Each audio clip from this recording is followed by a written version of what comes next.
This is all wrong. I shouldn't be up here. I should be back in school on the other side of the ocean. Yet you all come to us young people for hope. How dare you! Boring. Boring. Boring. You got it work. Don't tell us what we're going to feel. We're trying to solve a problem. Don't tell us what we're going to feel. I'm not telling you. Because you're in no position to dictate that. That's exactly what you're doing. You're in no position to dictate what we're going to feel.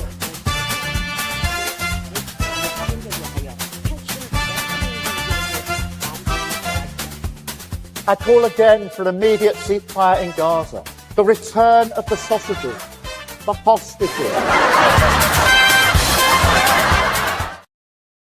Oh, that Keir Starmer, he is a wag. You'd like to think he does it on purpose, but I fear he does not. He's an accidental comedian, unlike Vladimir Zelensky, who was a comedian on purpose. That's his career.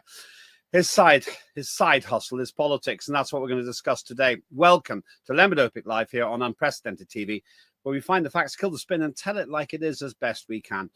We do our best to research the information, but we also add our opinions. We don't mix the two things up. You'll know when it's my point of view, and I don't expect you to necessarily share it. But that's what makes these shows, hopefully, quite interesting, because we think for ourselves. And my one request is you think for yourself too. That's the point of Unprecedented TV. I do watch the mainstream so that you don't have to. And I don't want to beat the mainstream. I want us to be the mainstream. And thank you so much for subscribing in advance, if you haven't already, at Unprecedented TV on YouTube. Quickest way to find us is put Unprecedented TV in the system and then put my name, Lembit, L-E-M-B-I-T. You'll get straight there. Just subscribe, take you 20 seconds, and then you'll be informed whenever we do stuff here on the station. We've got loads and loads of presenters, 16 in fact, actually, and bringing some more programs on stream as well. So please subscribe, Unprecedented TV on YouTube. And you can follow me on X as well, at Lembit Öpik. Now, subject for today is the continuing slaughter in Ukraine. I'll make no bones about it. I've been very disturbed by the numbers and the fact that I think we're being lied to. I believe that the death toll for Ukraine is far higher than we've been told. Inside sources suggest that Ukraine is losing orders of magnitude more troops than Russia. Making it even worse is the fact that Ukraine has roughly a quarter of the population of Russia. So orders of magnitude more deaths from a much smaller population. That's going to cause trouble socially, economically, maybe even politically in Ukraine. But what's the point of this? Is there any chance that Ukraine can actually win? Keir Starmer thinks so. So do various, in my view, fourth-rate politicians across Europe. But really, is that possible? Can little Ukraine, with its very limited entourage of part-time political supporters, mainly from around Europe and the UK, really take on the might of the bear, of Russia, of Vladimir Putin and defeat them? I've been skeptical about that for a long time. I wonder if perhaps I'm just being unnecessarily cynical. Maybe I've missed something. Perhaps there's something about the way Ukraine fights. Perhaps their professionalism, their vast resources. Perhaps because they know the lay of the land. And remember, they're exclusively fighting on their own territory, mainly moving backwards. Perhaps those are advantages that I haven't taken into account. And Ukraine can turn it round and repel the invaders as they see them. Or perhaps I'm right. And the killing fields of Ukraine are exactly that. Not just killing people, but killing any hope of a recovery of that land without pretty close to an unconditional surrender on the terms that Russia has publicly clearly set. Their 3 terms. I'll talk about them on the show today. You can have your say. Tell me on X what you think. And also, please do feel free to get in touch and disagree with me if you want. We are here for free speech. I trust your intelligence and intellectual integrity to make these decisions for yourselves. Somebody else who I trust very much is my guest, as we often have at this time of the week. That's Warren Thornton, investigative journalist. Warren, good to see you. What are you smirking about? I was just enjoying your rather caustic and very, very amusing intro to the Ukraine-Russia war, which, of course, we all know they've got absolutely no chance of winning whatsoever. And in fact, we got the figures have just come in about what happened just this week, Lembit. And of course, Pokrovsk in the last 24 hours has shown to be some of quite the most hideous, shall we say, photographs and pictures that I've seen. And of course, we've had mercenaries who have been fighting right there, telling us exactly what's been going on. Well, that's all we've got time for. No, I'm kidding. I'm kidding. I want to go into that. I'm laughing, but it's not a laughing matter. These people are dying. And I have to say, and I have to tell my viewers, that you have heavily influenced my understanding of the situation. Just remind those who may not be familiar with your background what you've done. I'm an ex-military sniper for 6 years, and then of course I spent 8 years in war-torn areas, being security and looking after aid workers in war-torn regions. So shall I say, I've seen my fair share of people who've battled. I've seen my fair share too of propaganda on both sides, and not only from the West but also from the other side as well. So very much over those years, of course, we've got to know military workers, aid workers who have now risen through the ranks. We've got to know embassy staff, and of course, we've got to know, shall we say, spooks who like to hang about and call themselves embassy attaches, but are nothing of the sort. You are very well connected. I've known that and realized that, not least by having the honor of being on your shows, especially on Sunday evenings, and we replay a considerable proportion of that on weekdays. So prodigious output, then prodigious understanding. Let's start with the big picture then. A lot of people in British politics seem to be wanting to tell us that with the right support, Volodymyr Zelensky can repel Russia from its territory and win back all the ground that it has lost. What's the real situation, Warren, in your view? Well, what kind of support? I would turn around and say, what kind of support to start with? Germany's putting up its pensions to 73 years of age. France is deferring its talk on pensions for the simple fact that they know that if they try and put the pensions in the budget, it's going to, Le Cornu's going to be in trouble. It's his second go at being there. And of course, they're trying to put the pensions up to 68 now in the UK. That's because they don't have any money. The Russian frozen assets, whatever is left of that, because I am of the opinion, and it is only an opinion, that they've already pinched a fair portion of that, and they've frozen it, pinched it, spent it. And of course, they're now trying to get their hands on that. So how are they going to give them the support exactly? Are they going to put Ukraine flags in their bio? Because they certainly don't have any money to be splashing around on weapons. But of course, Donald Trump is selling them the weapons. Of course, Donald Trump's doing very, very well. Yeah. I would like to know where they're going to get the money to pay for. Let's start with a map of Ukraine, and in simple terms, can you explain what's going on here? We've got these four areas: Luhansk, Donetsk, Zaporizhia, yep, Zaporizhia, and Kherson, and of course Crimea, which has already been annexed by Russia. What's this picture telling us? I know it's a fairly big picture. It doesn't go into the details of the front, but what's going on? Yeah, so very, very simply, in Kherson, they've just almost crossed the river to the city of Kherson itself. The Russians have done this. Now, the idea of that is that it's the first time the Russians have had a delve across the river in a long, long time. In the Zaporizhia area, the Russians are making all sorts of, shall we say, forward movements in various areas, of course. But Donetsk and Luhansk is where the main fighting is. And of course, around Donetsk, there is a place called Pokrovsk. There is certain other places like Konstantinivka. Luhansk is almost entirely in Russian hands. There's about 99%. There's about 85, 86% of Donetsk is in Russian hands. And everybody is saying that the Russians, or I should say, not everybody, but the Washington Post has put out this idea that Trump and Putin have had a speech, and Putin said we'll give up Zaporozhye and Kherson if we can keep Luhansk and Donetsk. Well, that is complete nonsense. The Russians are going to take Luhansk. They're going to take Donetsk. They're not going to give up any territory they are currently sitting on. The Russians will not be giving up. The Russians have got all the cards here, and nobody else has got any, and that includes America.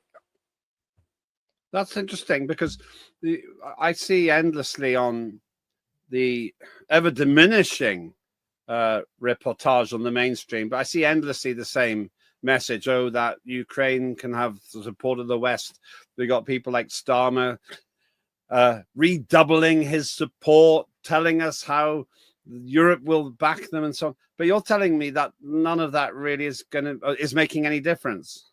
No, they're not going to do a thing. Very, very simply, they've given them lots of tanks, lots of weapons. Now, Britain currently has more military horses than it does tanks. That should tell you something. And of course, we're talking about paying top dollar to the American arms companies and military-industrial complex. And the Russians have more weapons; they can produce them quicker. We're hunting around in places like South Korea for 155mm shells, artillery shells, to give them to the Ukrainians. The Russians are mass producing their weapons a lot quicker, and they're a lot better weapons. And of course, they've got more men. And of course, the NATO are not going to put any troops on the ground. They keep saying, oh, we're going to do this and we're going to do that, and they never do it. We have Mark Rutte saying we'll shoot planes out of the sky, and then the next thing he turns around and says, well, not unless they're actually threatening us. You know, and this absolute nonsense. If NATO was super strong, like he's saying they are, Lembit, they'd have been in there getting all the glory. There is no chance of the UK, America, Germany, or France putting any boots on the ground and in the state of the current conflict. And of course, they're not getting on the 29th of September. We said that there's no way that Ukraine are getting Tomahawk missiles that are going to be given to them by Trump. And it turned out to be completely correct. I want to talk to you about that in a minute, but let's talk about two political giants, colossuses on the stage of European politics. Can you guess who those two people are? Are they be David Lammy and Keir Starmer, or would they be Keir Starmer and Emmanuel Macron? Close, but no cigar. Keir Starmer and Ursula von der Leyen, the rather ineffective politician in her own country who went on to mess around in the European Union. This isn't exactly a marriage made in heaven, considering they've done, it's a family show, they've done flipping very little to help Ukraine, and yet they talk about it all the time. And then you see all of these reports. I think actually on the show that we did recently, you even showed some of the messages about how they had a meeting with Volodymyr Zelensky and they were helping him. But I'm not impressed with these two. I don't think, just like you said, I don't think they're making any substantial difference whatever. They're just allowing Ukrainians to be killed. And we'll talk about those figures in just a minute. Is there any mileage in this relationship between Keir Starmer and Ursula von der Leyen? No, absolutely none. No, Starmer is desperate to get us back into the EU, and von der Leyen's desperate to get all the allies she can. Ursula von der Leyen, you have to remember, I call her von deluded, because she just literally, over and over again, she comes out with these idiotic statements. She's going to give Ukraine 800 billion. Where are you exactly getting that from, Ursula, if you wouldn't mind telling us? And of course, Keir Starmer, I mean, about the only decent, shall we say, thing that Keir Starmer has done is stay out of the country as often as possible. It is quite staggering. I mean, Starmer, for instance, is saying, you know, the coalition of the willing. Well, how long did that last? People started dropping like flies inside a week, and they had to get Australians and I suppose, you know, people with blow darts from Papua New Guinea to come and help out to beef up this coalition of the willing. So these people are like, how can I put this the best way I can? You have India, which are a player because obviously, you know, their economic clout. You've got China, you've got Russia, you've got America, and the rest. NATO and the European Union are going to do exactly what America tell them, and so is Keir Starmer. I mean, this is just yapping. This is yapping chihuahuas having a go, you know, at big dogs. Let's put it that way. Let's look at one of the people that you groups you mentioned there. The developing bloc here. There's Vladimir Putin with Modi from India and some others. It seems to me we're looking at the new world order here. Yes, people who obviously get on well. They don't look rabid or mad to me, but I reckon they can see that the West's empire is up because Putin is scaling his performance in Ukraine. I don't think they're anywhere near top capacity there. And if Prime Minister Modi there is buying oil from Russia and doesn't seem to have any intention of stopping doing it, it's just obvious that this new trading bloc is really powerful.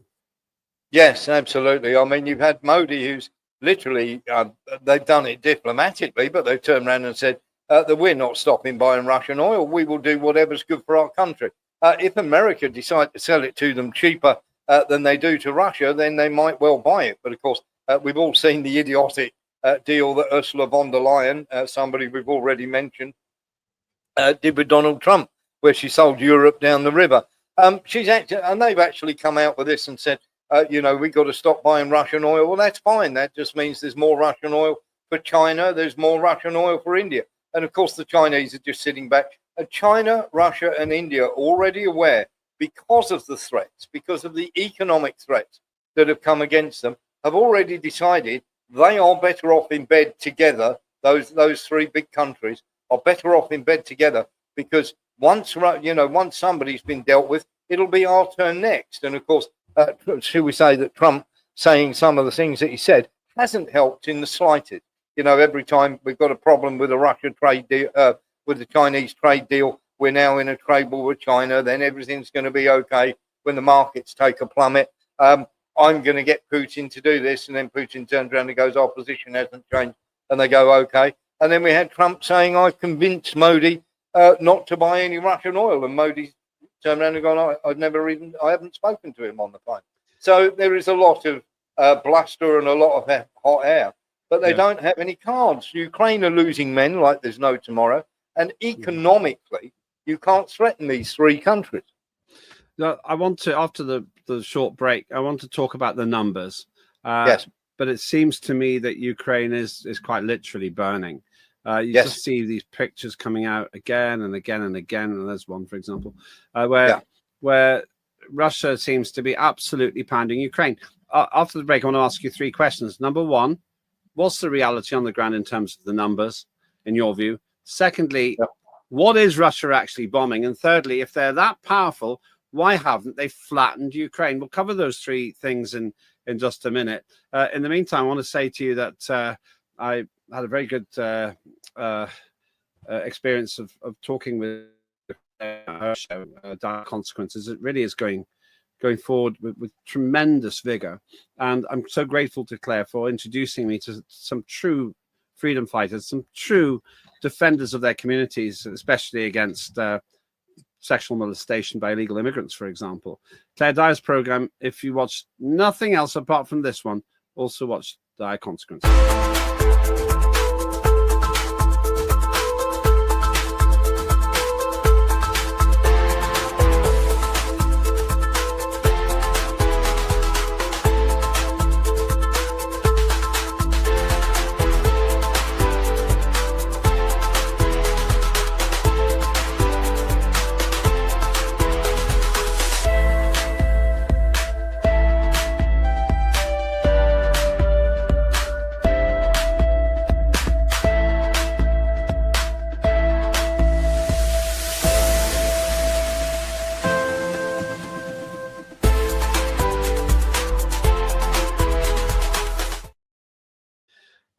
It's a must watch in my view. James Timms, who I had the honor of interviewing recently, we might end up on that show. In fact, it was Marilyn Hawes who introduced me to him. But last week, if you're watching this live, last week we actually had a scoop with Claire, and it went viral. They didn't credit unprecedented TV, but I know you're watching mainstream because you're 3 times now taking our stories and putting them across the land, and that's great, because it means we're getting where I want to be, to lead the mainstream media. But if you've got ideas for shows, do let us know. We're always open to suggestions. Let's get back to Warren Thornton. Warren, 3 things I want to cover. First of all, what do you think is, in your view, the death toll? And I know that we covered that in some detail, and we go into much more discussion on that on the show I did with you. But if you can give a brief précis now, that would be helpful. Okay, so a brief précis. Ukraine, including their reservists at the start of 2022, had 2.2 million. They then had mobilisations where they got another 1.4 million. That takes you up 3.6 million. They've beaten up a lot of people, thrown them into vans. That's another couple of hundred Hang on, thousand. what do you mean by that? Beating up a lot of people, throw them into vans? Basically what they call the TCC conscription. So basically what they've done is gone around in groups of people and grabbed men off the street, thrown them into vans on various occasions, done all sorts of horrible things to them, dragged them away, thrown them into vans, taken them to recruitment centres, and then put them on the front line inside 2 weeks. In 2 weeks? Yep. 2 weeks training? Yes, sometimes even less. What age? They're anywhere, well, now, because they've lost so many men, they're actually grabbing people that are over 60. People of my age? Yeah, and mine. Well, you'd be probably a pretty good soldier. I don't think I'd be great at doing that, I have to say. And the number of deaths you'd say is? Okay, so total you've got 4 million. The total amount of dead in Ukraine is 2 million, 700,000 injured. You have another 400,000 that are supposedly meant to have deserted, but they haven't. It's about 250,000 deserted, about another 100,000 in captivity, leaving you around 900,000 men at January the 1st, 2025. And they've been losing, here's your figures now for what's happening daily. So here we go, the Ukrainian figures from 4 sources. This is, so Ukraine have killed 684 Russians this week. And literally we're looking at the average of around about 500. They're saying, oh, we killed this many, 500 here, 600 there. So the average is literally 84 soldiers, anywhere between 84 to 90 Russian soldiers a day. The figures that we're getting, not just from Russia, but from Ukraine, from the Red Cross and others as well, is that they have lost this month. They have lost so many men. They've lost 32,000 men this month. Literally, once you get that down to the amount of per day, sorry, not 32,000 this month, 32,000 just this week. So you divide that 10,000. 32,000 this week. Sorry, 32,000 was the total that we had. We divided that by 3, which is the main, shall we say, people who are giving us the figures. That gave us a figure, my apologies, 10,988 this week. Divide that by 7. They are losing 1,569 soldiers a day on average, and Russia are losing 90. Okay, that's quite a lot of numbers. I know that you go through that in more detail and more slowly on your show. So if you want to get into those figures and see how Warren's come up with them, then watch the show. The 32,000 is adding 3 sources, and then you divide by 3. But don't worry about that. Essentially, you're saying, and you explain it very well on the program that we recorded, that Russia will lose 90 a day and Ukraine will lose about 1,700. So it's like 18 to 1, something like that. About 1,600. The ratio for this week is 18 to 1. It's horrendous. It really is. And it's not really sustainable, is it? No. And over the course of the war, Lembit, it averages out over the course of the war. 2022, it was about even. Then 2023, Ukraine were losing anywhere between 8 to 12 to 1. Then they were losing 17, 18 to 1 around about 2024. And now it's well over 20. It's just desperate. Just the amount of ruined families, homes, relationships through this. And you said 700,000 maimed. Yes, 700,000 injured. And you're hearing lots of people turn around and say Russia have lost 1 million people. That is nonsense, because for Russia to lose 1 million people, Ukraine would have had to lose 18 million men. And Ukraine have only lost 2 million men. So divide that by 18, that gives you the number of Russian killed. It's just a desperate situation. It's just tragic. Yes. That's the problem with it. It's so tragic. It is. Now, others may dispute it. The mainstream media that we're trying to replace, they wouldn't agree with those figures. But as I say, you go into much more detail on the other program, so let's not get too deep into the statistics. Yep. Fundamentally, though, that means that Ukraine's losing land and it's losing people at the same time. Yes. So in other words, the longer this war continues, the more Ukrainians will die and the more land Yes. they'll lose. That's really bad strategy. Yeah, absolutely. The easiest way for me to turn around and say it to everybody out there, Lembit, if anybody's got a problem with our figures, Ukraine in all have had 4 million men in their armed forces, including reservists. They've got, as of the 1st of January, they admitted they only had 900,000 with the army, with the navy, with the air force. Where have those 3.1 million got? Okay, and so we've just got this endless catalogue of killing. It's so depressing. It's hard to believe, really, that it's gone on this long. I expressed an opinion. I don't think Ukraine can win. I don't think they ever could win, and I don't think there's European momentum to do it. But time's going very quickly. But let's get into the detail here. Donald Trump talking about meeting Putin. This is being filmed live in October, so you'll be able to see in the archive if you're watching this from the archive how accurate we are. Trump and Putin had that interesting meeting in Alaska, and there's been quite a lot of talk about next meetings and so forth. But Viktor Orban, now he's an important character. Tell us about him. Well, basically what happened was before they wanted to give tomahawks, Zelensky was going over asking for tomahawks again and again and again, and they were never going to get them. Tomahawks are missiles from America. These are long-range ballistic missiles, and very simply, they were asking for these Tomahawk missiles. We said they were never going to get them. Right? Literally, America are not going to let Zelensky and his cohorts loose with a bunch of long-range missiles. This is simply not going to happen. And of course, they wanted to get hold of, literally wanted to get hold of Putin because Trump had been saying some rather silly things. And for 3 days, they were trying to get a phone call through back channels to speak to Putin. Eventually, they got hold of Orban. Orban spoke to Putin. That's him in the picture there. He runs Hungary. He does, yeah. Viktor Orban is probably the most central character in this, and probably the biggest winner in this, because of course he is a very, very decent guy, and of course he's miles ahead of anybody that they've got in the European Union. So they went through him to broker this meeting in Hungary, and of course, the whole of the EU are having a meltdown because the EU don't like Hungary very much because they're not warmongers. So very, very simply, Orban's turned out to be the winner, Lembit. Yeah, it looks like it. And there's all kinds of small technical things about whether he'll be arrested for going there or not.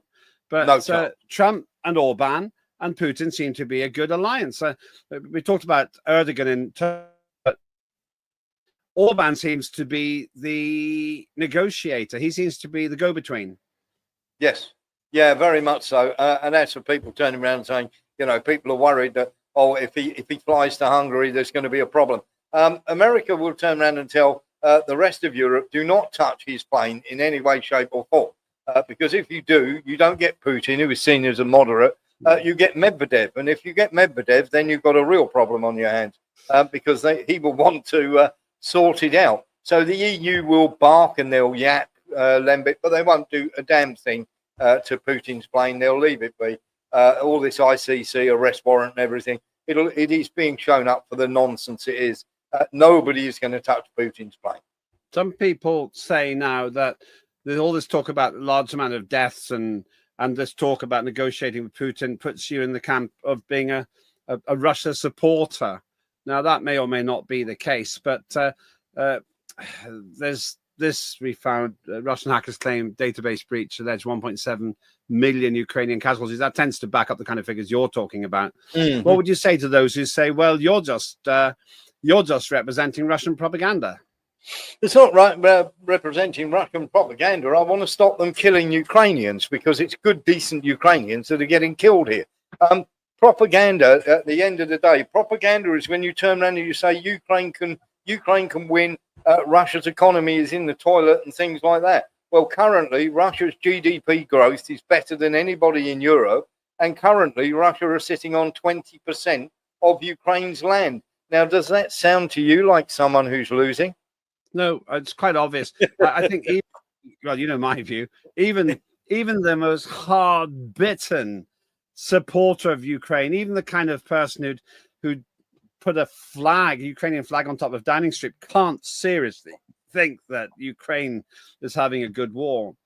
Which leads me, of course, to asking you about the influence of Keir Starmer. He didn't have a very good experience in Sharm el-Sheikh when he flew over for a 60-second photo opportunity and then messed it up. Yeah, one of those, where is the UK? Oh, you're over there. Okay, go back over there and keep quiet. That was basically I think we might even have that, actually. But yeah, here it comes now. Where's United Kingdom? Where's United Kingdom? So he comes up, he glances at the microphone, thinking he's going to be given a chance to speak. And instead he just gets this. But Trump turns his back. And then you've got the schoolboy Walker shamed back to where he was standing before. Look at that face. Look at that face. It said it all. Looks like he's sucking on a lemon, doesn't it? And I don't know whether you caught Maloney's expression there. It was absolutely priceless. She is the queen of these brilliant faces that she pulls. She's there for Trump. She gets on really, really well with Orban. She has no time for the rest of the EU leaders whatsoever. You can see it written on her face whenever any of them approach her. Yeah, it is funny. It really is. So we haven't really got much credibility. Starmer, I think it's fair to say, is irrelevant. As for his deputy prime minister, I don't know how fair this is, but apparently he was having a nice lunch when Iran was bombed by America, and somebody, I think they put something up about it. I mean, I think that picture of can you just put that up again, please, if we can have that? Yeah, here we got Starmer, so obviously sidelined, and the question is really whether there's anybody else who can make a piece of an inroad here, but I just don't think it is the case that anyone else can. I mean, I have to say, this incident that we're just looking at there. Can we just play it again? I just want to watch this again. Yeah, there it is. The awkward moment with Donald Trump. Yeah. He's waving. Here I am, sir. Have a look at Maloney's face when he gets ushered back. Oh, you can't quite see her there in that one. Yeah, you can. Now. Oh, yeah, you can. You can. You're right. Oh dear. Oh, that's a big fail. That is. But we've got this fantastic deputy prime minister, former foreign minister. Let me off the clock as bombs drop. I'm not sure if that's true. I think that's an artist impression there, of Lammy tucking into some food, uncharacteristic of him. We don't really have anyone who's been taken seriously, do we, in the United Kingdom? No, absolutely not. Probably the only people who'd be taken seriously in the United Kingdom if they went over to China or Russia would be yourself or George Galloway, Lembit. It really is. I mean, all the politicians who are half decent, none of them will go anywhere near. Nobody will go anywhere near the British politicians because we've got no gravitas. We've got no wedge in the game whatsoever. We do exactly, we're going to go along with the EU. We're not going to get out of step there. The Americans and the Russians, the Americans, of course, they antagonize Russia into invading Ukraine. Let's be absolutely clear about that. And they are the ones who kept funding this war through Victoria Nuland and the National Endowment for Democracy. As you know, they tried to sort of colour revolution in Georgia a couple of weeks back. It didn't work. And we've got this absolute idiot. I mean, turning up to say, we're going to do this in Gaza and everything else. In Ukraine, he has just signed a 100-year deal to give Ukraine 3 or 4 billion every single year for the next 100 years. You cannot take this guy seriously. So Trump is going to go over. He's talking all sorts of deals to do, shall we say, with economics. Putin is still talking about the 3 main things that they need. They're all going to be talking at cross purposes. And of course, nothing's going to get done. And then Trump's going to go off the deep end after the meeting with Putin. He's going to go off the deep end and tell Zelensky that he can have tomahawks, but he can only aim them at certain places. That's coming up in the next 6 months. Okay, so we've covered 2 of the 3 things. One is the death numbers, which you're saying is around 2 million. Obviously a disputed figure, but I find it persuasive personally. I'll leave viewers to decide for themselves. Secondly, we've established unequivocally, but at least for you and me, that Ukraine can't actually win militarily. No. At least the final area, really, what is to be done? Do you think that Donald Trump and Vladimir Putin and Viktor Orban, are they going to be able to settle this? This is the last chance saloon for both of them. First of all, it's the last chance for Trump to stop them, because remember, they wanted Russia busy, but they didn't want this runaway train. They didn't think that Russia would be this successful. And now it's a runaway caboose that they can't stop. So they need to put the brakes on, and they need to put the brakes on hard. Otherwise, it's going to be, as I've always said, the 8 Oblast, which, as you can see there, you've got Kherson, Zaporizhia, Donetsk in the hand. They will have Sumy, which will be up near Luhansk and Donetsk. They will, of course, have Mykolaiv, and they will have the other ones that are very, very close to Odessa. They will have Odessa, and in the end, they'll have these 8 oblasts. So they'll have Crimea, they'll have 7 in the eastern region of Ukraine, and then they will have Odessa, which is that little bit you can see down the bottom left-hand corner in yellow there. That is Odessa. So that's what the Russians will take, unless the Americans stop messing around, stop trying to get out with a draw. They've lost this war. They've got to cut a deal. It's just how much they're willing to give. And at the moment, the Americans are trying to play peacemaker, but they're the ones who can end the war. They can get rid of Zelensky, and they can put somebody else in who will just say, right, we'll give you this. Will you stop? Because at the end of the day, Russia hold all the cards. It does seem to me there are only 2 real outcomes here. Russia gets what it wants peacefully, or gets what it wants violently. Yes, that's it. Lembit, you couldn't have summed that up better. Well, that's important to me coming from you, because you do follow this very closely. Final question for you, Warren: If Volodymyr Zelensky continues insisting on fighting, how much power does he really have to do that? You said they'll keep funding him. They'll keep funding him, but as you can see, they give him a little weapons package to go away with, and he walks away with this hot little number in his hand. You're not having Tommy Hawks just yet. Okay, Mr. President. Off he'll go, and he'll keep throwing these people under the bus. We will still be talking about this in August in 2026, Lembit. Yeah, because he's been making a special effort to get on with Donald Trump now. Yes. Trump isn't a fool. He can shake hands, but it doesn't mean he has a better opinion. We know from Trump's fairly candid commentary about everyone from British politicians through to Zelensky that he reckons he's calling the shots. I mean, let's face it, this is not for now, but he seems to be the only person who can tell Netanyahu what to do as well. It's kind of interesting. Yeah. Here's the thing, Lembit. Back in 2023, people turned around and said, do you give the war 6 months or whatever? I said, we'll still be fighting in 2025. There'll still be a war going on there.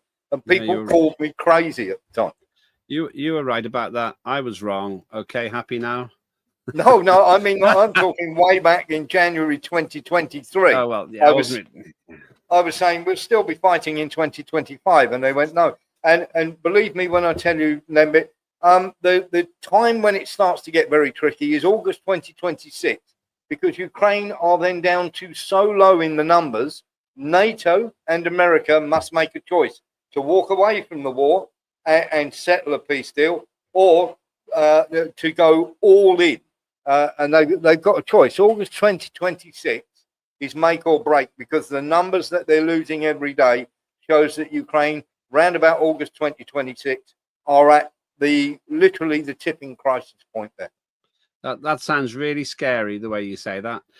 Warren, where can we get more? I'll just say that if you're watching this live, then later on, you'll see Warren Thornton's War Report today, where he goes into those figures a lot more detail. But where can we get another dose of Warren Thornton? Well, we have the warrenthornton.com. You can see us on X and also on our Patreon. Just type in Warren Thornton. Go to Patreon, type in Warren Thornton. You can find us on X as well, Monday to Friday, 6 p.m. at night, British Summertime or BST, till 8 p.m. And, of course, on Sunday night, 7 p.m. to 9 p.m. with a wonderful Lembit Öpik from Unprecedented TV. And you can catch our first half of our show on his wonderful TV station, Unprecedented TV. Thank you. It's It's a great interaction we have, and I'm very grateful for your views. Doesn't mean everyone's going to agree, of course, but that's Warren Thornton. Warren and I don't always agree either, but this is the whole point about free speech. You make your decision. Do you think Zelensky can win? Tell us in the X. And also, don't forget to catch up with warrenthornton.com. 6 till 8 British summertime. So that's 5 till 7 Greenwich Mean Time. And as Warren says, I'm there on Sundays as well. Well, that's it from me for today here on this show. Do keep tabs on everything else. We've got some great Live and Let Die shows coming up with Mark Oaten as well, and a whole bunch of other stuff too. And don't forget Claire Dyer's Dire Consequences, superb heavy duty information. I'm Lembit Öpik. That was Lembit Öpik Live here on Unprecedented TV. Have a better day than Zelensky's having.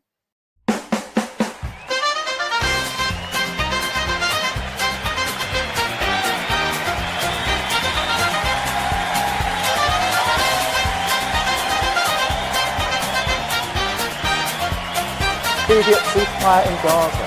The return of the sausages.